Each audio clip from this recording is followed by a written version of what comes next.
Al-Fatiha.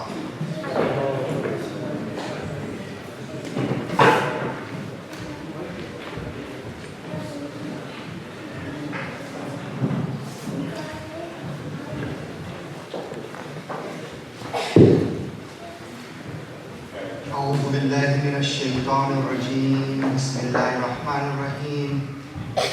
الحمد لله رب العالمين والصلاة والسلام على الأشرف الأنبياء والمرسلين خاتم النبيين بالقاسم محمد صلوات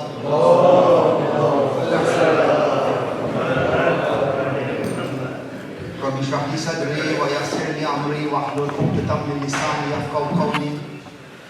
أما بعد فقد قال الله سبحانه وتعالى في كتاب المجيد والفرقان الحميد. بسم الله الرحمن الرحيم. رضي الله عنهم ورضوا عنه أولئك حزب الله ألا إن حزب الله هم المفلحون. آمنا بالله صدق الله العلي العظيم. صلوات على محمد وعلى محمد.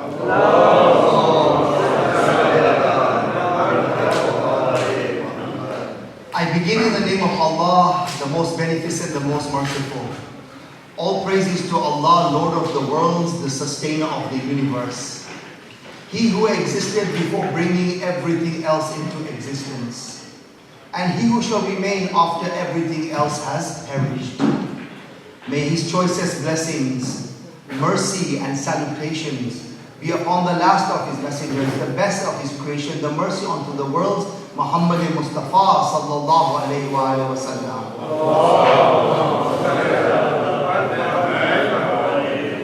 And may extend His blessings, mercy and salutations upon the pure and immaculate family of our beloved Prophet, His Ahlul Bayt, about which the Holy Prophet has said, my Ahlul Bayt are like the Ark of Noah. Whoever sets sail with them is indeed saved, and whoever remains behind shall perish.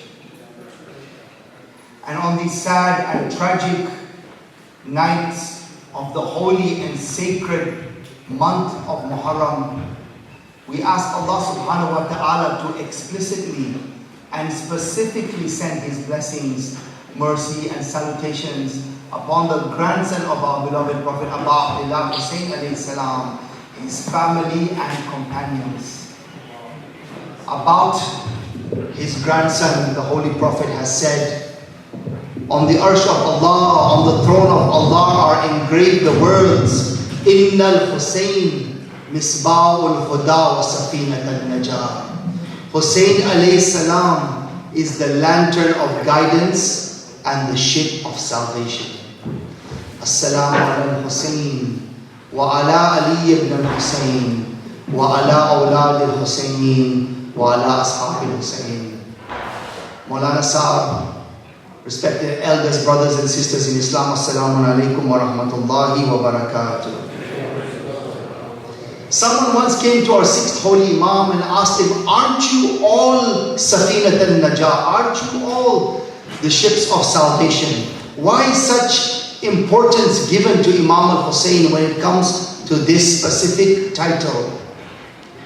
And our sixth holy Imam replied, indeed, we are all the ships of salvation. But the ship of my great-grandfather Abu Abdullah Hussein is wider and travels faster. It is like comprehensive mercy, like comprehensive rain that falls from the sky, that whoever is underneath that rain, whether pure or impure, Muslim or non-Muslim, all will be cleansed by that particular mercy. Such is the barakah of Abu Abdullah Hussein alayhi salam. But first and foremost, tonight, I start by offering my condolences to our living Imam, Imam Mahdi Ajalallahu Tarum Farjum Sharif,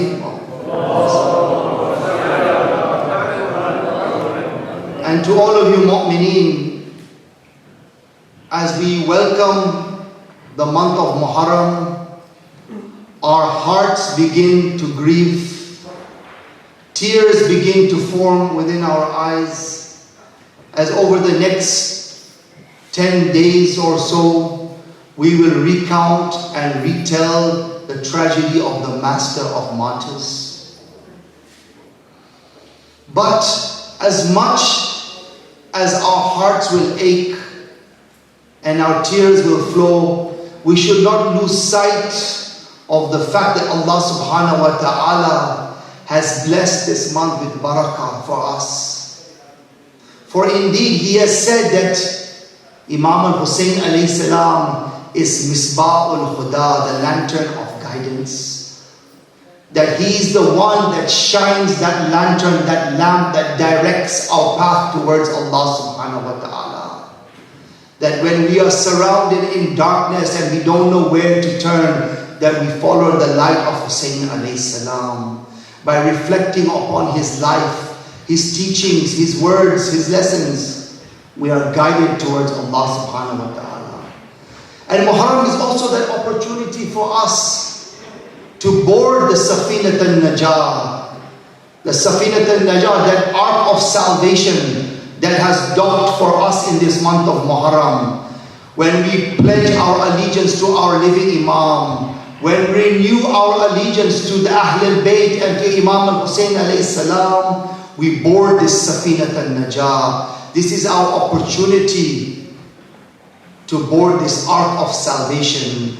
And on this night, as we embark on this journey together, as we enter this holy and sacred month of Muharram, we make a dua to Allah subhanahu wa ta'ala, that, oh Allah, whilst we are sitting on the farsh of Hussein alayhi salam, that let us be guided by Misbah al-Huda, and let us board this Safinat al-Najah, a boarding that we shall never come off again, that we shall stay on this ark, and we shall accompany the Ahlul Bayt, and the Ahlul Bayt shall accompany us in this world until we are reunited with them on the day of judgment and in paradise next to you, O Allah subhanahu wa ta'ala. This is the dua that we make tonight as we welcome the Chand Rab of the holy month of Muharram. Salawat ala Muhammad wa ali Muhammad.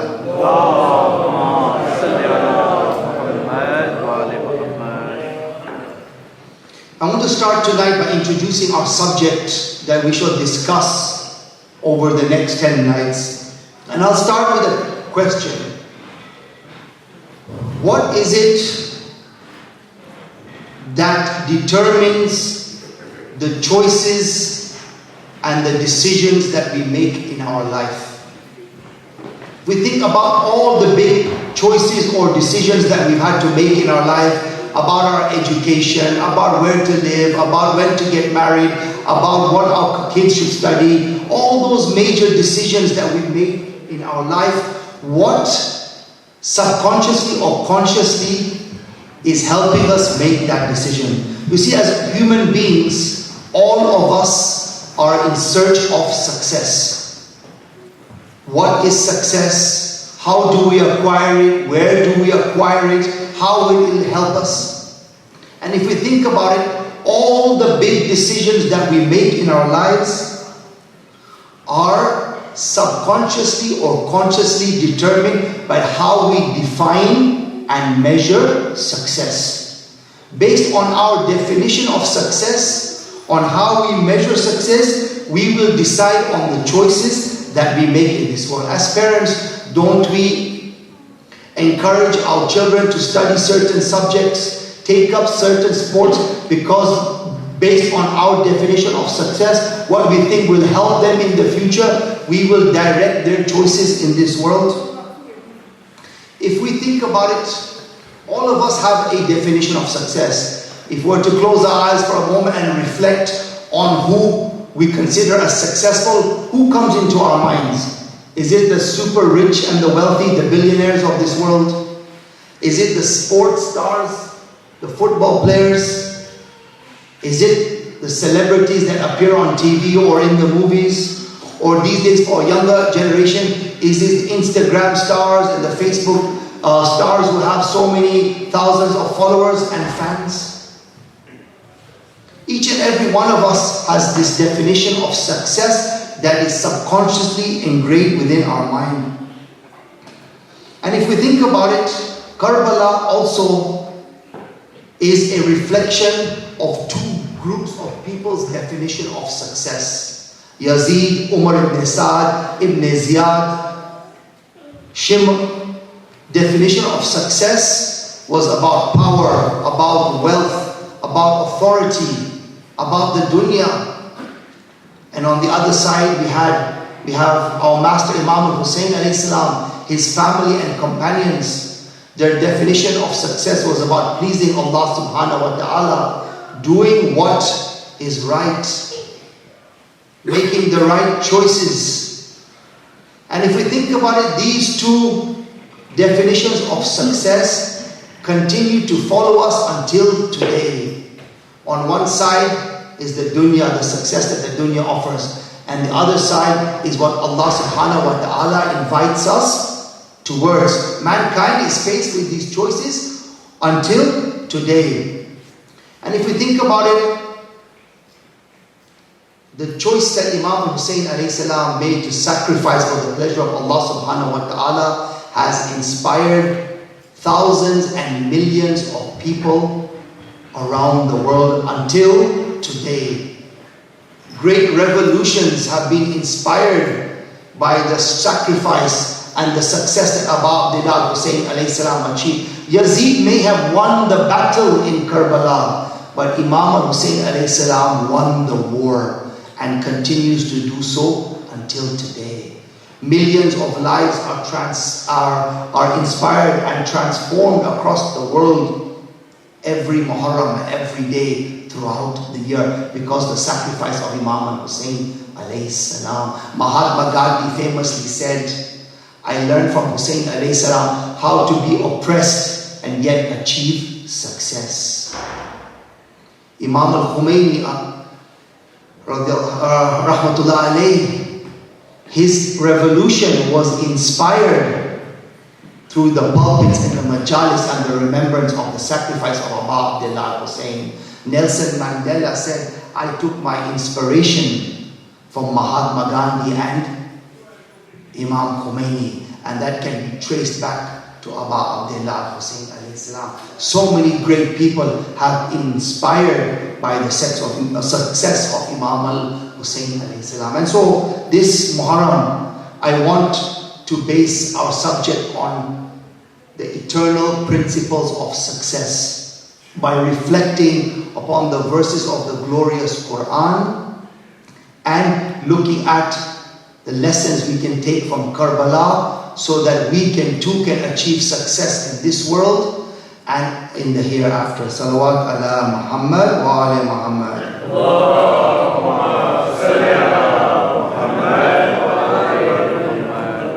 Because we have a shortened Majlis time, I will try and make our Majlis more concise today and introduce a few topics that we shall discuss over the next few nights. But I want to primarily introduce the subject of success by looking at the definition of success that modern society and Western civilization sells to us. What is this definition of success? And what are the problems with it? And then look at the definition of success that Islam teaches us, that Allah subhanahu wa ta'ala tells us in the glorious Quran, and why this is the best definition of success. Inshallah, if we can cover this subject tonight, we are set for the next few nights. See, success is defined in the Oxford Dictionary as the accomplishment of an aim or a goal. Now, if we look at modern society or Western society, they sell us a definition of success based on materialism. A success based on financial freedom.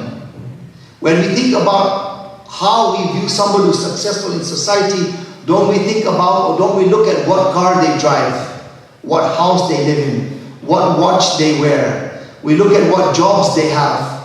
We look at their celebrity status, how many letters that they have behind their name and what they have studied, how many Facebook followers or Instagram followers they have. Society sells us a very materialistic definition and measurement of success. Yet, is this the right definition of success that we need to imbibe within our lives? For we are not careful, when we are going about our daily lives, we are bombarded with messages of this success in the media, on the billboards, in schools, everywhere. Subconsciously, this message of success is being sold to us and our children. The success is defined by material possessions.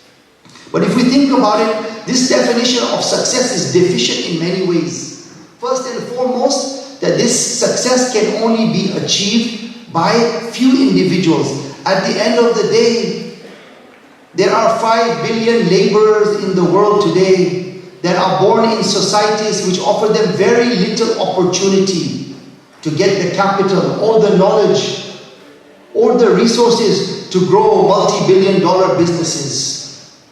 Or what about the mothers who stay home and sacrifice their lives to raise their children? How can they achieve the success that this modern society sells us, this material success? Does it mean that the majority of the people in the world cannot achieve success? Or what about, if we think about it, this definition of success where only a few people can achieve? If we look about it in the sporting arena, thousands of athletes compete and train for the Olympics over so many years, and yet there are 3 successful people on the podium when it comes to the Olympic competition. What about the efforts of all of those who've trained over so many years? Modern society sells us a definition of success that is only achievable by the super rich, the ones endowed with knowledge and beauty and fame. That only few individuals can achieve this definition of success. But also, if we think about it, the definition of success that the dunya sells us is very transitory. It's short-lived. After all, we could be super successful one year. Our business could do really well one year and not so well the next year. Our fame, our popularity, our media success could be do well one year and then disappear the next year. As sports stars, we can perform very well in the Premiership one year and score 40 goals, and then next year have a drought of goals.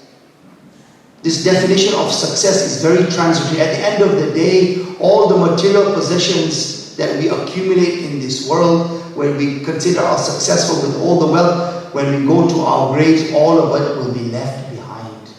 We will not be able to take any of it with us. From that respect, this success is transitory.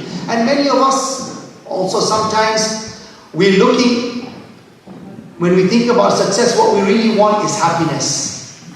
But we think that we can achieve this sukoon, this happiness, by only achieving material success. I will be happy if I buy that faster car. I will be happier if I get that bigger house. And so on and so forth. And yet, when we acquire these things, we find that happiness is not achieved. And lastly, material success, if we're not careful, leads us to the path of arrogance and pride. It's very quickly that human beings, that when we receive the blessings of Allah subhanahu wa ta'ala, the mercy of Allah subhanahu wa ta'ala, that we think Allah has preferred us over other of His creation. That this wealth, this knowledge sends us on a path which leads us to arrogance and pride. And of course we know this was Iblis's greatest downfall. For when Allah subhanahu wa ta'ala asked him to bow down to Nabi Adam, it was his pride and arrogance that refused him to do so. And I want to share with you one parable. Is that once a group of scientists, they thought they had reached the pinnacle of success, the pinnacle of knowledge. And they thought they knew everything that they needed to know in science. And so they thought they would challenge Allah subhanahu wa ta'ala. They will have a challenge with Allah to say, oh Allah, we can create human beings better than you can. As we know now, science has advanced a lot, that human beings can be created in test tubes in other different ways. So these scientists thought they would challenge Allah subhanahu wa ta'ala, say, oh Allah, we can create more perfect human beings than you. Allah subhanahu wa ta'ala said, really? You can create human beings better than I can? They said, yes we can, and we shall compete with you and race with you and prove it to you. And so Allah subhanahu wa ta'ala said to them, go ahead and show me. So the scientists they bent down and they picked up some clay to begin their scientific creation. Allah subhanahu wa ta'ala said to them, hold on, that clay you have picked up is my clay. You go and get your own. And so sometimes as human beings we forget we are living in these modern societies, technologically advanced societies, that we think everything is available at our fingertips, that science can solve all our problems. Yet we forget we are living in the universe that has been provided to us by Allah subhanahu wa ta'ala. We are eating the rizq that is given to us by Allah subhanahu wa ta'ala. We cannot escape the fact that we are totally dependent on Allah subhanahu wa ta'ala. Salawat ala Muhammad wa ali Muhammad.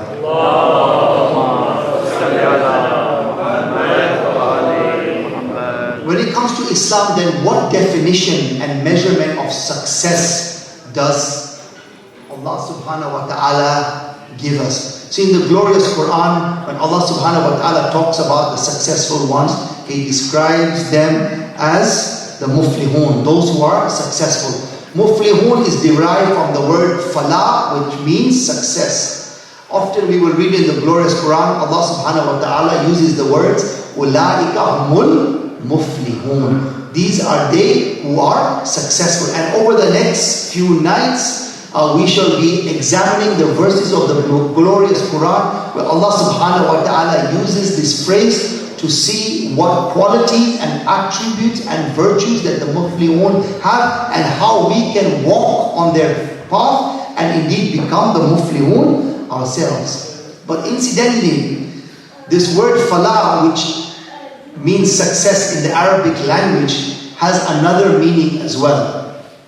Farmers are also in the Arabic language called as falah. Falah also means to plow the earth and to open up the earth to reveal its intrinsic properties and its value. Now, why did Allah subhanahu wa ta'ala choose falah to mean success, and yet at the same time it is the definition of a farmer, to describe a farmer? And it's no coincidence, but if we think about it, what does the farmer do? The farmer, when he wants to achieve a successful harvest or a crop, what does he need to do? He needs to plow the earth, work hard on the earth, cleanse the earth, remove all the weeds, soften that earth, and then what does the farmer do? Then takes pure seeds and plants them in that earth. After planting them, what does he do? He then protects his farmland and he prays to Allah subhanahu wa ta'ala, or depends on Allah for good weather, good condition, so that he has a successful crop. And Allah subhanahu wa ta'ala is telling the believers that if you want success, you need to be like the farmer. In what way? Allah subhanahu wa ta'ala is telling us that we need to cultivate our inner hearts. We need to work on ourselves, our souls, our character, our personality. We need to purify ourselves, prepare ourselves, then plant within ourselves good habits, the seeds of good habits, good character, pure faith. And then after doing all of that, we still need to have tawakkul on Allah, that whatever we do, we embark on, we put our mind to, we work hard on, that Allah subhanahu wa ta'ala make sure that we have success in that venture. Just like the farmer can work really hard on his land, plant the purest and the best of seeds, but at the end of the day, he still needs to rely on Allah subhanahu wa ta'ala for that successful crop. Allah subhanahu wa ta'ala is telling us, if we want success, then we too need to work on ourselves, work hard, purify ourselves, plant the best habits and develop the best character, and have tawakkul on Allah, so that we too can be successful. Salawat ala Muhammad wa ali Muhammad.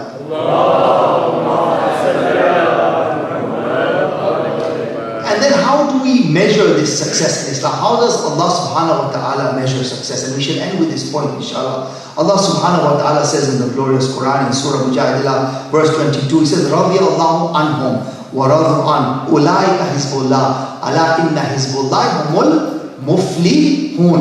They are well pleased with Allah, and Allah is well pleased with them. They are the party of Allah. Indeed, it is the party of Allah that shall be successful. Allah subhanahu wa ta'ala gives us the best measure of success. Not by how much wealth we have, how much knowledge we have, how many children we have. Allah subhanahu wa ta'ala is telling us that in the eyes of Allah, success, the muflihun, they are measured how? By how pleased Allah subhanahu wa ta'ala is with them, and how pleased they are with Allah subhanahu wa ta'ala. They are the party of Allah, and it is the party of Allah that shall be successful. Allah subhanahu wa ta'ala gives us an equation which has two parts, which is balanced in two ways. Allah subhanahu wa ta'ala wishes to be pleased with us, and Allah wishes that we be pleased with Allah subhanahu wa ta'ala. Now the first part is something that we understand. It is something that we think about a lot, that we have the intention that in whatever we do, we seek to please Allah subhanahu wa ta'ala through our actions, our deeds, our words, so that Allah subhanahu wa ta'ala is pleased with us. But the second part of this surah, of the equation, is much harder, that we be pleased with what Allah subhanahu wa ta'ala has destined and ordained for us. As we know as believers that Allah subhanahu wa ta'ala has placed trials and tests and difficulties for us in this world. But do we face these tests with sabr and patience and gratitude and humility, or do we get angry and impatient and upset with Allah subhanahu wa ta'ala? Allah tells us that the muflihun are the ones where Allah subhanahu wa ta'ala is pleased with them, and they are also pleased with what Allah subhanahu wa ta'ala has ordained for them. Salawat ala Muhammad wa ali Muhammad.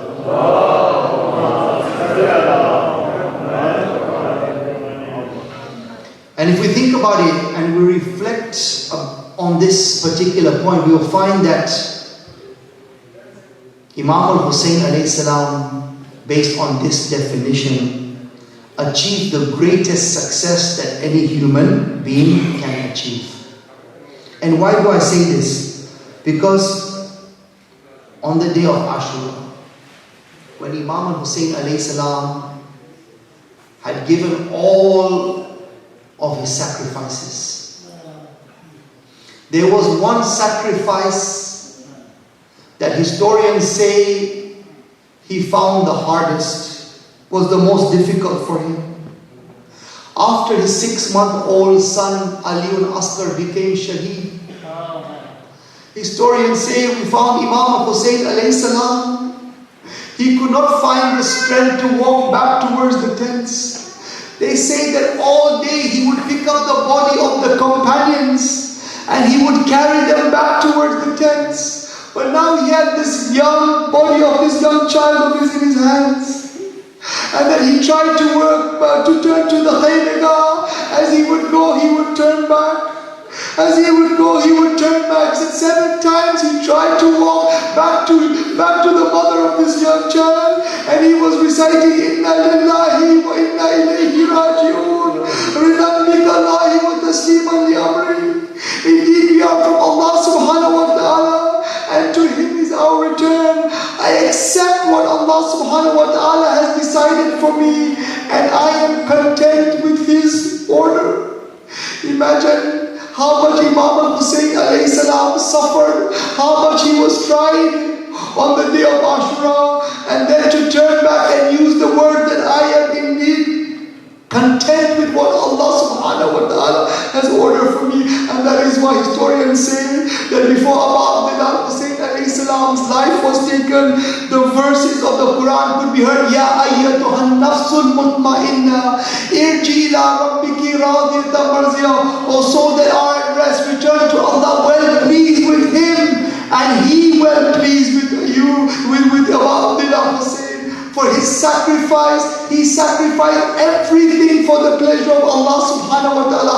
His wealth, everything he possessed, his family, his companions, everything that he gave for the pleasure of Allah subhanahu wa ta'ala. And at the end he said, oh Allah, if this is what you require, then I am content with what you have asked me. Ala la'natullahi ala al-qawmi al-zalimin, fasaya'lamu allazina zalamu ayyaman yanqalibun. Inna lillahi wa inna ilayhi raji'un. Surah al-Mubarak al-Fatiha.